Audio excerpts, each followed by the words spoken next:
Welcome to Wiki History, where we journey back in time to explore the world's most iconic landmarks. Today, we're stepping into the heart of ancient Rome to uncover the incredible story of the Colosseum. From its awe-inspiring construction to its enduring legacy, this amphitheater has witnessed centuries of human drama. Before we dive in, please remember to like this video and subscribe to Wiki History for more fascinating historical explorations. Now let's begin our epic tale of the Colosseum. The Colosseum, an elliptical amphitheater in the center of Rome, Italy, stands as the largest ancient amphitheater ever built and remains the largest standing amphitheater in the world. Its construction began under Emperor Vespasian, who reigned from 69 to 79 AD in the year 72. It was completed in 80 AD under his successor, and heir, Titus, who reigned from 79 to 81 AD. Further modifications were made during the reign of Domitian, from 81 to 96 AD. These three emperors, patrons of the work, are known as the Flavian dynasty, and the amphitheater was later named the Flavian Amphitheater by classicists and archaeologists due to its association with their family name, Flavius. Built from travertine limestone, tuff, a type of volcanic rock and brick-faced concrete, the Colosseum could hold an estimated 50,000 to 80,000 spectators at various points in its history, with an average audience of about 65,000. It was primarily used for gladiatorial contests and public spectacles. These included brutal animal hunts, public executions, dramatic reenactments of famous battles, and theatrical dramas based on Roman mythology. For a brief period, it even hosted mock sea battles. The building ceased to be used for entertainment in the early medieval era. Although substantially ruined by earthquakes and stone robbers who took spolia, the Colosseum is still a renowned symbol of imperial Rome. It was listed as one of the new seven wonders of the world and remains one of Rome's most popular tourist attractions. It also holds significant links to the Catholic Church. As each Good Friday, the Pope leads a torchlit Way of the Cross procession that begins in the area around the Colosseum. Its iconic image is even depicted on the Italian version of the 5-euro-cent coin. Originally, the building's Latin name was simply Amphitheatrum, meaning amphitheater. While the modern name, Flavian Amphitheater, is often used, there is no evidence it was used in classical antiquity. This name refers to the patronage of the Flavian dynasty, during whose reigns the building was constructed. However, the structure is much better known as the Colosseum. In antiquity, Romans may have referred to it by the unofficial name Amphitheatrum Caesarum, an adjective pertaining to the title Caesar, but this name may have been strictly poetic as it was not exclusive to the Colosseum. The name Colosseum is believed to be derived from a colossal statue of Nero, modeled after the Colossus of Rhodes. This giant bronze sculpture of Nero, depicted as a solar deity, was moved to its position beside the amphitheater by Emperor Hadrian, who reigned from 117 to 138 AD. The word Colosseum is a neuter Latin noun formed from the adjective colosseus, meaning gigantic or Colossian. By the year 1000, the Latin name Colosseum had been coined to refer to the amphitheater, taking its name from the nearby Colossus Solis. In the 8th century, an epigram attributed to the Venerable Bede celebrated the symbolic significance of the statue in a prophecy. As long as the Colossus stands, so shall Rome. When the Colossus falls, Rome shall fall. When Rome falls, so falls the world. This is often mistranslated to refer to the Colosseum rather than the Colossus. However, at the time that the pseudo-Bede wrote, the masculine noun Colossius was applied to the statue rather than to the amphitheater. The spelling was sometimes altered in medieval Latin. Colosseum and Colosseum are attested from the 12th and 14th centuries respectively.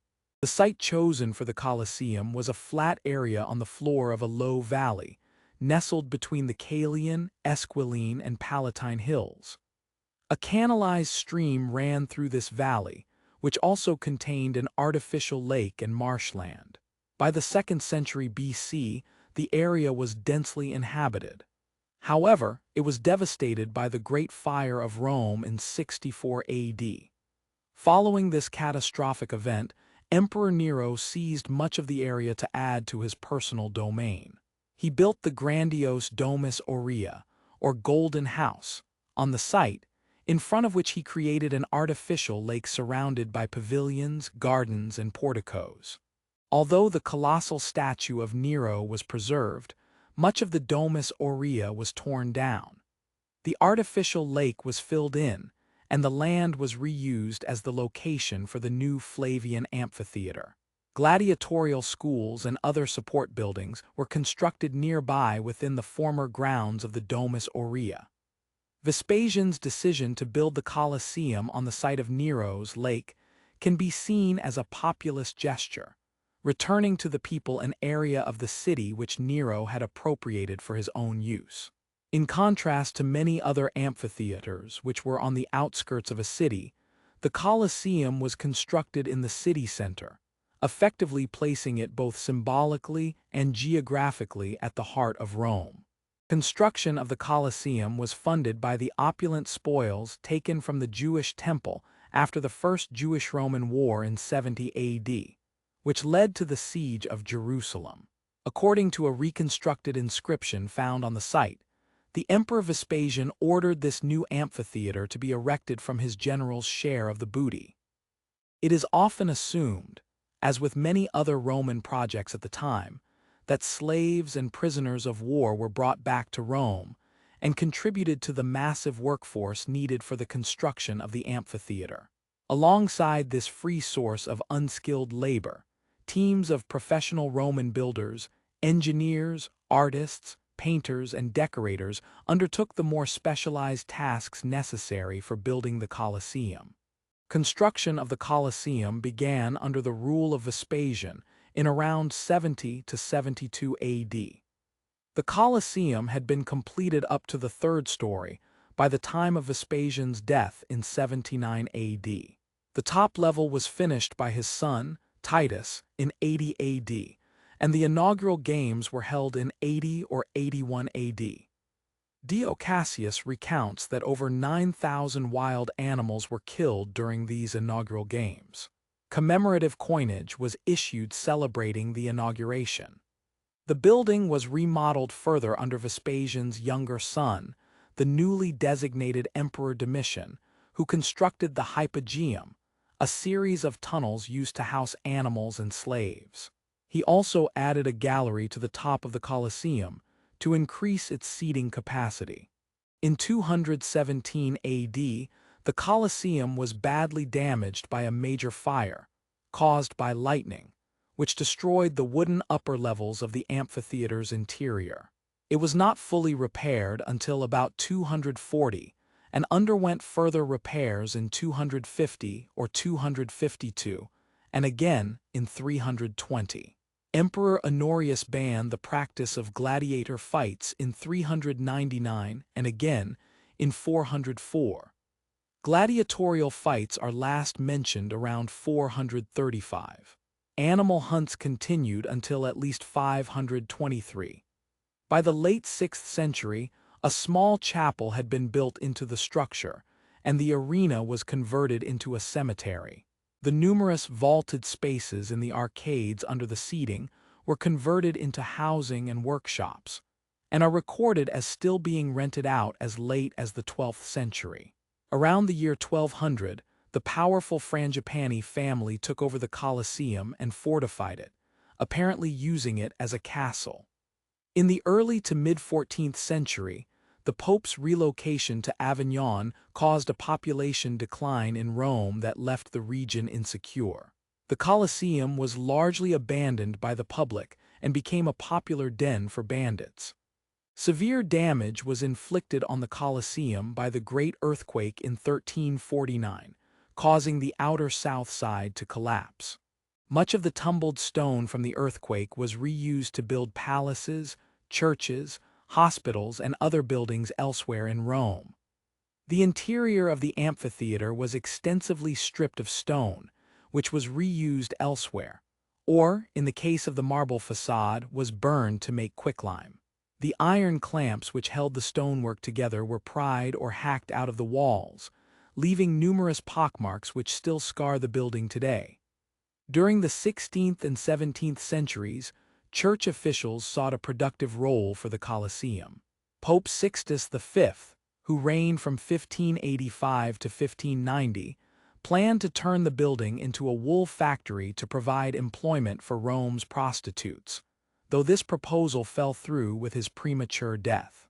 In 1671, Cardinal Palazzo Altieri authorized its use for bullfights, but a public outcry caused the idea to be hastily abandoned. Then, in 1749, Pope Benedict XIV endorsed the view that the Colosseum was a sacred site where early Christians had been martyred. He forbade the use of the Colosseum as a quarry and consecrated the building to the Passion of Christ. He installed Stations of the Cross, declaring it sanctified by the blood of the Christian martyrs who perished there. This marked a significant shift in the Colosseum's perception. Later popes initiated various stabilization and restoration projects, removing the extensive vegetation which had overgrown the structure and threatened to damage it further. The facade was reinforced with triangular brick wedges in 1807 and 1827, and the interior was repaired in 1831, 1846, and in the 1930s. The arena substructure was partly excavated in 1810 to 1814 and 1874, and was fully exposed under Benito Mussolini in the 1930s. Today, the Colosseum is one of Rome's most popular tourist attractions, receiving millions of visitors annually. In recent years, the Colosseum has become a powerful symbol of the international campaign against capital punishment, which was abolished in Italy in 1948. Several anti-death penalty demonstrations took place in front of the Colosseum in the year 2000. Since that time, as a gesture against the death penalty, the local authorities of Rome changed the color of the Colosseum's nighttime illumination from white to gold whenever a person condemned to the death penalty anywhere in the world gets their sentence commuted or is released, or if a jurisdiction abolishes the death penalty. Most recently, the Colosseum was illuminated in gold in November 2012, following the abolishment of capital punishment in the American state of Connecticut in April 2012. Because of the ruined state of the interior, it is impractical to use the Colosseum to host large events. Only a few hundred spectators can be accommodated in temporary seating. However, much larger concerts have been held just outside, using the Colosseum as a backdrop. Performers like Ray Charles, Paul McCartney, Elton John, and Billy Joel have played at the Colosseum in recent years. Unlike Roman theaters that were built into hillsides, the Colosseum is an entirely freestanding structure. It is elliptical in plan, measuring 189 meters long and 156 meters wide, with a base area of 24,000 square meters. The height of the outer wall is 48 meters. The outer wall is estimated to have required over 100,000 cubic meters of travertine stone, set without mortar and held together by 300 tons of iron clamps. The surviving part of the outer wall's monumental facade comprises 3 superposed stories surmounted by a podium on which stands a tall attic, both pierced by windows. The arcades are framed by half columns of the Doric, Ionic, and Corinthian orders, while the attic is decorated with Corinthian pilasters. 240 massed corbels were positioned around the top of the attic, originally supporting a retractable awning, known as the velarium, that kept the sun and rain off spectators. The Colosseum's huge crowd capacity made it essential that the venue could be filled or evacuated quickly. Its architects adopted solutions very similar to those used in modern stadia. The amphitheater was ringed by 80 entrances at ground level, 76 of which were used by ordinary spectators. Each entrance and exit was numbered, as was each staircase. Spectators were given tickets in the form of numbered pottery shards, which directed them to the appropriate section and row. They accessed their seats via vomitoria, passageways that opened into a tier of seats from below or behind, allowing rapid dispersal. According to the Codex Calendar of 354, the Colosseum could accommodate 87,000 people, although modern estimates put the figure at around 50,000. They were seated in a tiered arrangement that reflected the rigidly stratified nature of Roman society. Special boxes were provided at the north and south ends for the emperor and the Vestal Virgins, offering the best views. Flanking them at the same level was a broad platform or podium for the senatorial class, who were allowed to bring their own chairs. The tier above the senators, known as the Menianum Primum, was occupied by the non-senatorial noble class or knights. The arena itself was 83 meters by 48 meters. It comprised a wooden floor covered by sand, the Latin word for which is harena or arena, covering an elaborate underground structure called the hypogeum, literally meaning underground. The hypogeum was not part of the original construction, but was ordered to be built by Emperor Domitian. Little now remains of the original arena floor, but the hypogeum is still clearly visible. It consisted of a two-level subterranean network of tunnels and cages beneath the arena, where gladiators and animals were held before contests began. 80 vertical shafts provided instant access to the arena for caged animals and scenery pieces. The hypogeum was connected by tunnels to a number of points outside the Colosseum.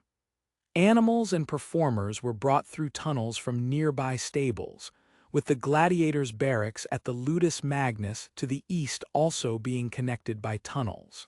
Separate tunnels were provided for the emperor and the Vestal Virgins to permit them to enter and exit the Colosseum without needing to pass through the crowds. The Colosseum and its activities supported a substantial industry in the area. Immediately to the east was the remains of the Ludus Magnus, a training school for gladiators, which had its own miniature training arena. The Colosseum was used to host gladiatorial shows, called munera, which were always given by private individuals rather than the state. They had a strong religious element, but were also demonstrations of power and family prestige, and were immensely popular. Another major attraction was the animal hunt, or venatio. This utilized a great variety of wild beasts, mainly imported from Africa and the Middle East, including rhinoceroses, hippopotamuses, elephants, giraffes, lions, panthers, leopards, bears, and tigers. Battles and hunts were often staged amid elaborate sets with movable trees and buildings.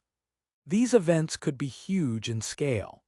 Emperor Trajan is said to have celebrated his victories in Dacia in 107 AD, with contests involving 11,000 animals and 10,000 gladiators over the course of 123 days. The Colosseum has a wide and well-documented history of flora ever since Domenico Panarelli made the first catalog of its plants in 1643. Since then, 684 species have been identified there. The peak was in 1855 with 420 species. Attempts were made in 1871 to eradicate the vegetation, due to concerns over the damage it was causing to the masonry, but much of it has returned. 242 species have been counted today, and of the species first identified by Panarelli, 200 remain. The variation of plants can be explained by the change of climate in Rome through the centuries, as well as by bird migration, flower blooming, and the growth of Rome that caused the Colosseum to become embedded within the modern city center.